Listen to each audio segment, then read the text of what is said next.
And someone is asking, how does one work with the rays?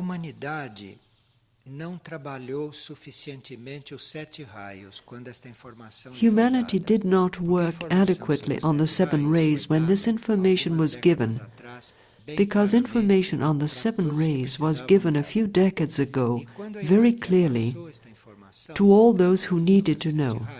And when the hierarchy gave this information in the treatise on the 7 rays by Alice Bailey, humanity did not work on that adequately. Humanity did not value this information. It did not touch human consciousness, except maybe one or other person. And there was a lack of humility because we always think we already know all about it.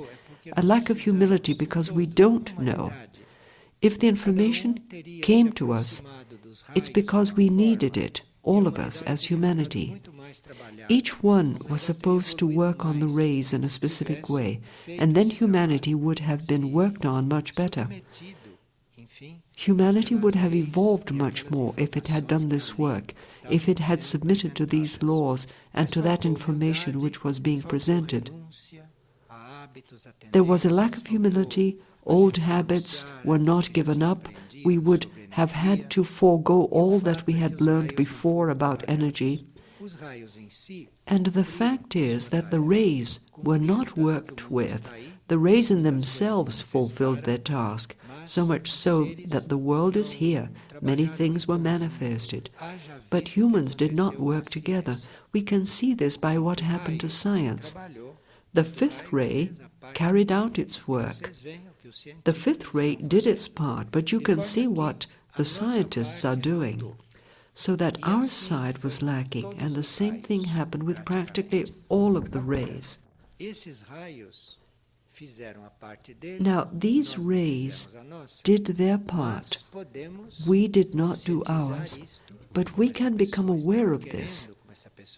The way this person here is asking, this person is seeking, and we can begin, make up for lost time, because this new cycle of the earth, this new stage of the earth will have the presence of the rays much more than now, and the manifestation of the other 5 rays, because there are not only 7 rays as we know. Since humanity did not work with the 7 rays, it was worked on by the rays, but humans themselves did not work with the rays. For humanity, the next 5 rays that are not concerned with the material level have remained mysterious and inaccessible up until now. And we could already be working with the other 5, inwardly, subjectively, more than we are doing. So since this person would like to know how to work with the rays, we can know that several rays are working on us, including the non-material rays. But our part would be to apply on our mental body, to apply on our emotional body, and on our physical etheric body, a certain will to uplift these bodies.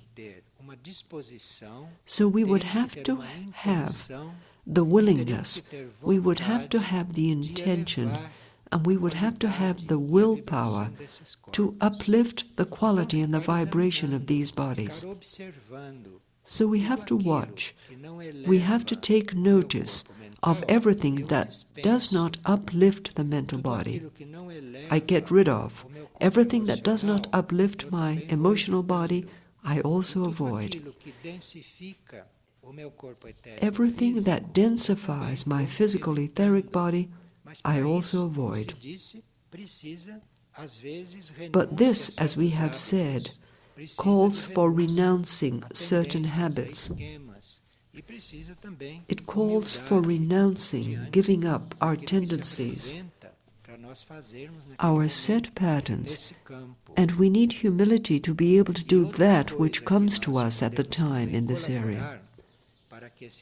And another thing with which we can also cooperate so that these rays may become more integrated into our being so that we can work together with them and to work along with them, is for us to exercise inclusiveness. We have to be more inclusive. To be inclusive does not mean to accept everything. Inclusive means not to be closed to things, because in principle you do not know in what way you can cooperate for something to be transformed. So if you say no to something, this is not inclusiveness. You don't have to say yes to something that is not clear to you, but you also don't have to say no. You don't have to say yes, but don't say no categorically. Remain neutral until you know more about it, and to see if you can do something there. So this way of working with the rays sometimes leads us to say yes, and we wait a little. And to see if it is really yes, we wait a little more, and we see if it is yes, and then we say yes, and if it is no, we wait a little, then we wait a little more, and if it is no, then we say no. But be careful, because sometimes it is a combination of both. So this ray of inclusiveness, which is love wisdom, is this way. It doesn't do all this work in siding with the no. In doing all this work, the no becomes less no, the yes becomes less of a yes, and here's where wisdom comes in. And here's where an energy comes in that we are only going to know in this ray, and not in our own way of saying yes and no, which is a very limited way. So in this ray, in the energy of this ray, we are going to perceive, we are going to experience, or to live, or to create in this love wisdom. And this is a training. We are not going to attain this balance right away. We are going to receive many lessons and undergo many tests. We are going to make mistakes. We are going to be successful. And we have to persist in love. No matter what might be happening, you keep on going. You go forward. This is the second ray. The second ray is never going to leave you. It's never going to send you away. The second ray is going to resolve you, and you are going to resolve yourself in the second ray. See how much is still lacking for us to work with the rays. We think we know everything, that we have read everything, that we don't need anything else, and everything is yet to be done. We can see this in daily life. We can see this from the way people live their lives, in the kind of relationships, and here we are only talking of the second ray. But the rays are 7 on this level, working for the manifestation. And then to help this work of these rays, we would also have to apply the knowledge we have received in life.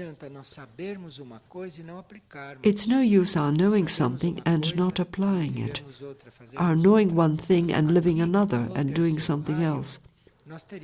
Here, in the third ray, we would have to learn how to apply that which is available to us, our talent. I wonder if all of us can guarantee that we apply all that we are worth. Is there anyone who applies all that he or she knows, all that he or she is worth? Is there anyone here who does all that he or she is capable of doing?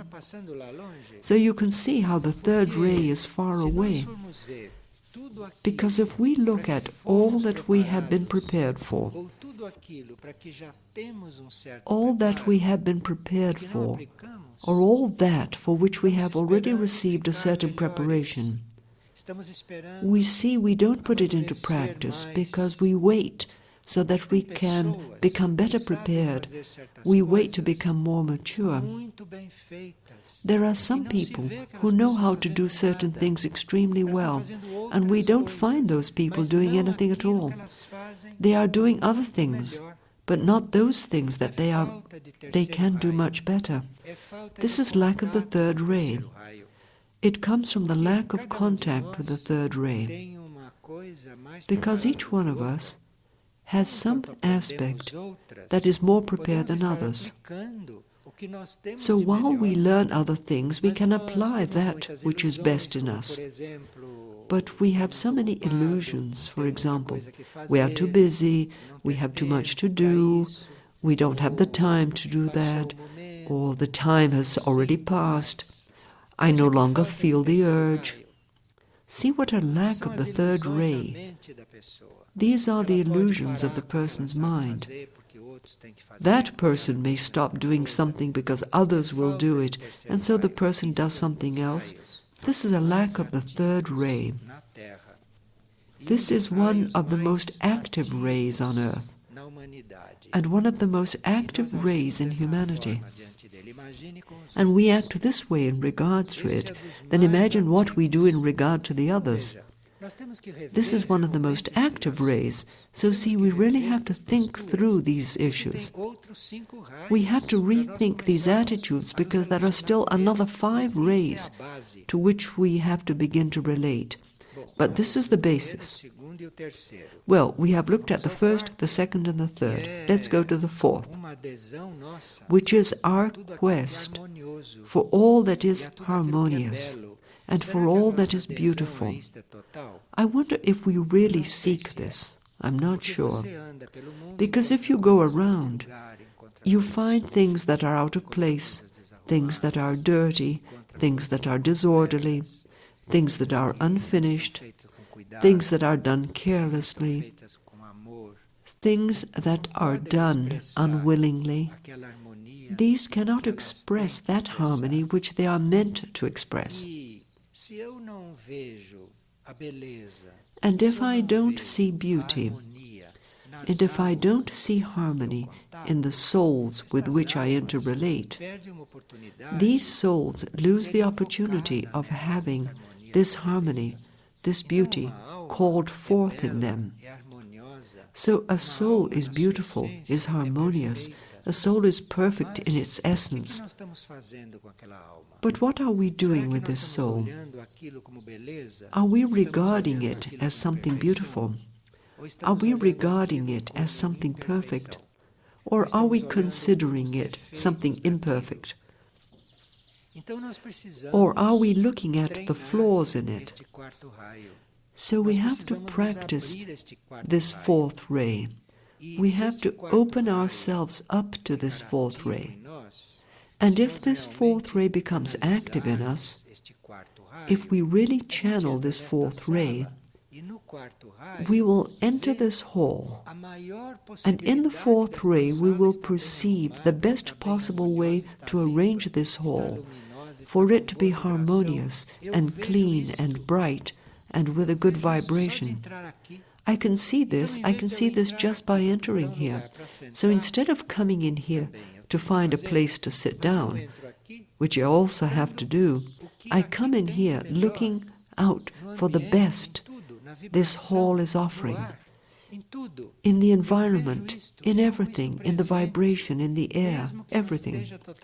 I see this, I'm aware of this, even though it may not yet be totally manifested.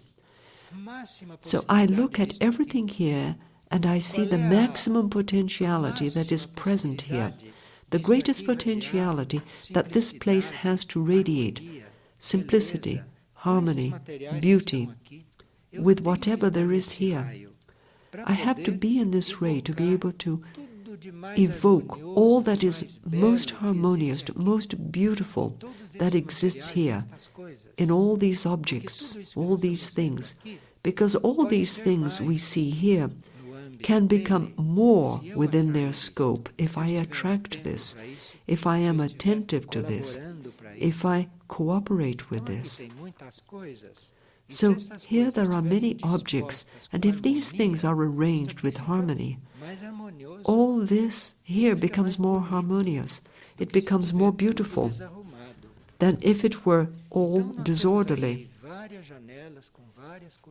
So here we have lots of windows with curtains. If each curtain is drawn in a different way, if they are not harmonious, this place does not radiate all it could radiate. It does not reach us bearing a certain vibration of beauty. It does not reach us. So we have a way to live the fourth ray. It is up to us to do this. We don't have to wait for others to do it. It's up to us. And as for the fifth ray, which we saw before, it is a well-known ray in science, and we can see what this ray has done and what the scientists do with this energy, what they do with that which is available to them. But for us who are not scientists, this fifth ray gives us the possibility to really concentrate on some subject.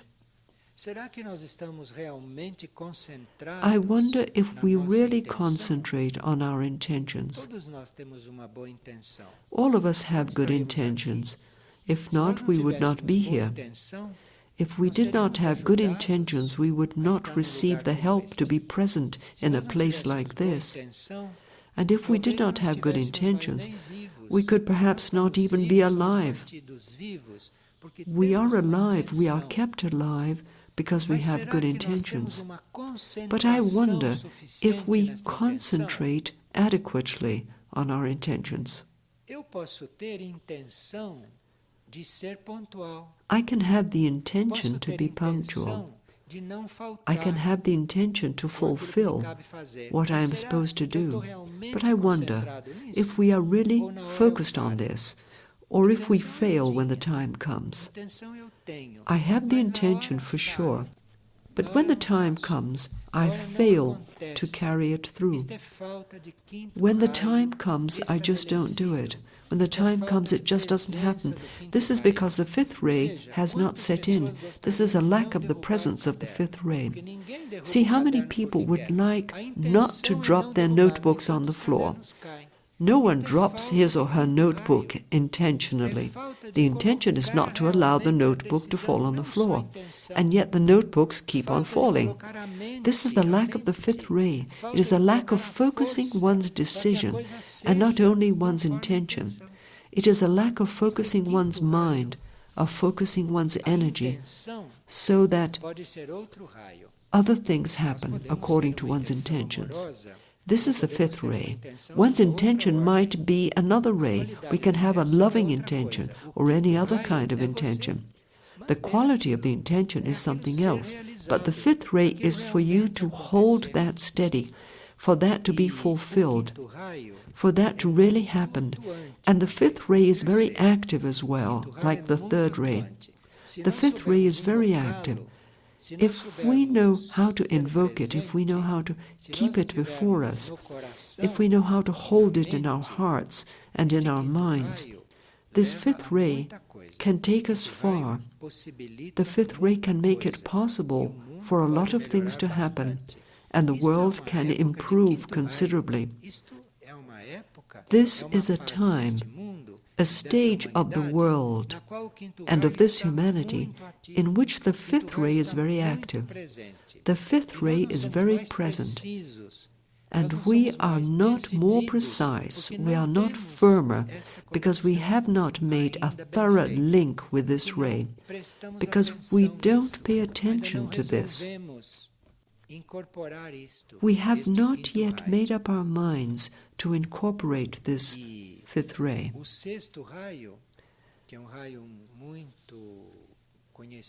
And the sixth ray is a very well-known ray in this group, because it is the ray of devotion.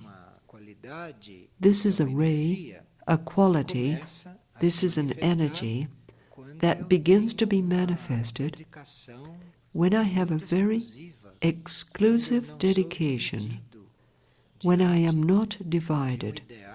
in face of an ideal or in face of a task.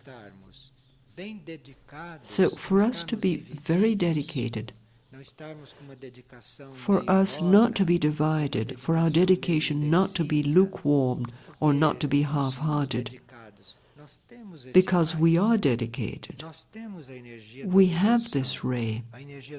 We have the energy of devotion, the energy of dedication. But other things creep in there. And we say, well, I'm not going to love this wholeheartedly. I'm not going to dedicate myself totally to this, because I don't like this or that which is happening.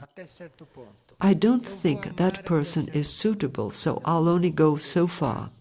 I'm not going to love, but only give up a certain point. I'm not going to dedicate myself totally.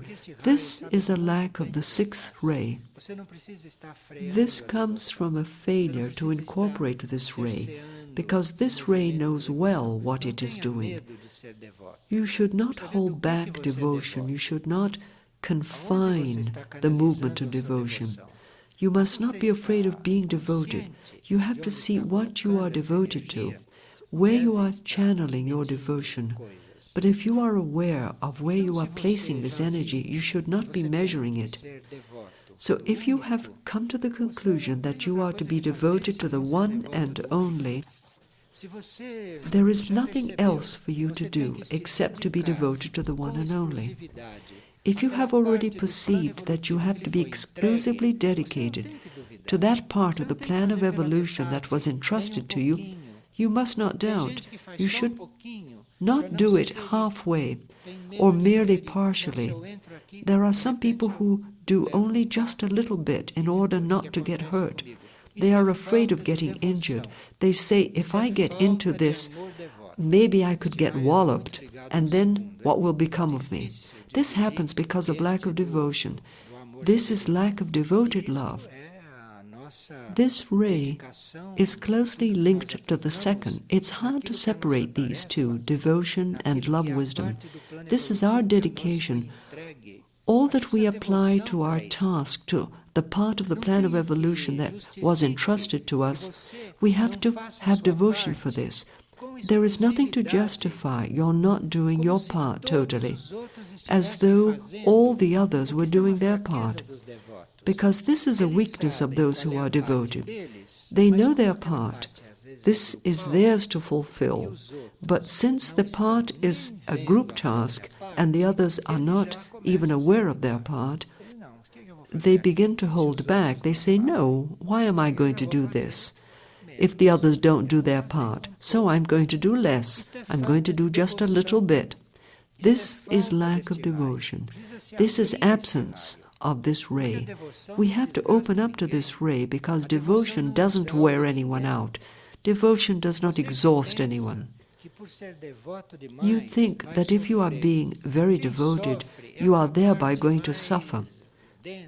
What suffers is your densest part. What suffers is your more self-centered side, not your pure and genuine side. The part of you that is pure and true needs devotion. Your inner part, your inner essence needs devotion. It needs the practice of devotion. Now you have to see where you are going to apply this devotion, to what you are going to channel it. This you have to do. But once you see where it must go, there are no limits. Otherwise, this energy will not flow. It will not become present. This ray will not become totally resolved. And the seventh ray. The seventh ray is one of the most current, important, and necessary rays. It causes us to guide our bodies and our action within order and within harmony, within discipline. And this has to be done intelligently. The seventh ray is not going to make you do something topsy-turvy. It will not make you guide your bodies with aggression. doing violence to your bodies. You don't have to do violence to anything in the seventh ray. This is done in an orderly way. This control of the bodies is done in an orderly way, with discipline. And this has to be done spontaneously. When this energy of order, this energy of discipline is pure, when it is spontaneous, you don't have to exert any effort to do this. You don't have to be coerced into doing this. When you really incorporate this ray, when this ray really flows through you, all you do is spontaneous. It comes naturally to you. And if you have to work hard at being orderly, you are still taking your first steps in the seventh ray. Now, when this ray really flows, you live in an orderly way spontaneously without even realizing it. This comes naturally to you: discipline, order, cleanliness, punctuality, correct procedure. All this comes spontaneously. You don't have to make any effort, because this is the ray that does it. Where there is order, where there is perfect ritual, where there is harmony, it is the ray doing this, not us. Don't be afraid of this. The ray flows naturally. It flows and everything is done very spontaneously. So those who work very hard at being orderly, those who work very hard to be disciplined, are coming close to this ray. They are in the aura of this ray, or they are being worked on by this ray. But those people who embody this ray do this spontaneously. They do this naturally. They are orderly, they are disciplined without making any effort. And these rays work on the outer level. And all we have to do is look around and we can see the action of each one. You can see this in the world. You can see this manifested. You can see this in some people at certain times. You can see this clearly. Now, the other 5 rays that we are already trying to get to know, trying to draw near, these other 5 rays do not work here externally. The other 5 rays work inwardly. They work on the inside. They work in the inner world. They work on our inner levels. And for us to begin to perceive the other 5, these 7 rays have to already be well ingrained, well taken in. They have to be well known and worked on in us. In this planetary cycle, these 7 rays have every possibility of becoming experienced in each one of us. Each one of us, in the planets, in those things which do not depend on us. The rays are manifested in each one of us. All 7 rays can be expressed to perfection.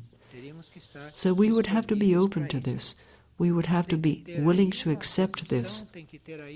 Here we have to take a stand. We have to have an attitude, an intention that is really put into practice, because then the other rays will begin to work on us inwardly. Then we will really go on to a new stage, to a new phase. We will enter another evolutionary cycle, which we do not really get into by our action. Our action involves these 7 rays that were described, these energies. The other 5 rays will act on us. They will bring things to us. They will expand our consciousness. They will broaden our understanding and our capabilities. These rays themselves do this within us, but we cannot skip these stages. We cannot overlook any detail of these 7 rays. We have to be attentive. And then people say, but this is not possible, this perfection the whole time. I know it is not possible, But we have to have this intention, we have to make up our minds, we have to make this effort, because what is impossible will be provided for. But as long as we are not doing that which is possible, what is impossible cannot be granted. Then there is no way to relate to the other five. There is no way you can enter the sphere of the other five and for the other five to work on you. The other five are very important. For example, our relationship to other levels of consciousness. It is basic for us to relate to other levels of consciousness. We could be relating to supraphysical worlds, to the intraterrestrial brothers, to the more advanced civilizations. All this interrelationship of the eighth ray is there to be worked on, to be developed in us. And how many of us are already consciously aware of this relationship to other levels, to other dimensions? Very few. A few unconsciously might be more worked on in this regard, more advanced, but this has to be brought to the conscious level as well. And in the same way, these five rays on the inner level are waiting for us to make up our minds to fulfill the stage of the seven material rays and the stage of all this material action, so that we can be worked on and so that humanity may really go on to another stage, and the planet may really go on to another stage. The person who raised the question as to whether the earth was going to disintegrate should really be concerned about these things. Our mind in the fifth ray should be focusing on this, not on the disintegration of the earth. We should be concerning ourselves with this subject. We should be concerned with our part in this. We should be focusing on these rays. This is our role now. We have to go to the highest level we possibly can in this regard. The rest will be taken care of. And the inner work of the other five rays represents the new stage of humanity, the new stage of our consciousness, the new cycle of the world. All this is being worked on, but our part is still a long way away from being fulfilled. And since everything has speeded up in these times, we have the very active planetary centers sending us many impulses, sending us a great amount of energy. What we have not done in 2,000 years, we can do in much less time. What did not happen in 2,000 years the way it should have happened can happen today in a more compressed time span. We are not trying to calculate or make an estimate, because these things cannot be put into time slots. But what did not happen the way it was meant to in 2,000 years can happen within rescuable humanity. These things can happen. It is possible for this to come to completion. So it's as though we were being reborn at every moment. It's as though we were receiving a new impulse at each moment that goes by. This is precisely the present times. This is the stage we are living. We are receiving impulses all the time, but now we have to respond, and when we respond, we have to make up for 2,000 years of virtual inertia. This was not so on the level of the souls, nor on the level of the monads, but here on the external level. You can see what the world is like, and you can see how very little has been done with those laws that became public 2,000 years ago. 2,000 years ago, certain laws became publicly known, and practically nothing has been done within those laws on the outer levels. Up until today, the world goes on as it was in those days, so very little has been done. But within the souls and within the monads, much did take place, and we should follow this more consciously. We should use the 8th ray, this ray of interconnection of levels, and invoke this ray and open ourselves to this 8th ray and become more aware of what happens to us on our inner levels. The 8th ray helps us to recognize that inwardly we are much more expanded than we are here on the outside, that in our consciousness, inwardly, we are much more willing, much more progressive, much truer than we are here on the outside. We need this 8th ray very much. We really have to invoke this possibility of uniting these levels. To unify these levels does not mean to have visions to see what happens on other levels. To unify these levels means to be here on the outside the way we are on the inner levels, not to exist simply physically here on the outside, simply in feelings, simply mentally. We have to exist as souls here on the outside as well, to bring our intuition here to the outside, to act intuitively, to act in a spiritual way, to act as a monadic force. This is the time to do this. The world needs this. All of us need this. Humans need to live this at this time. This is what we are to do.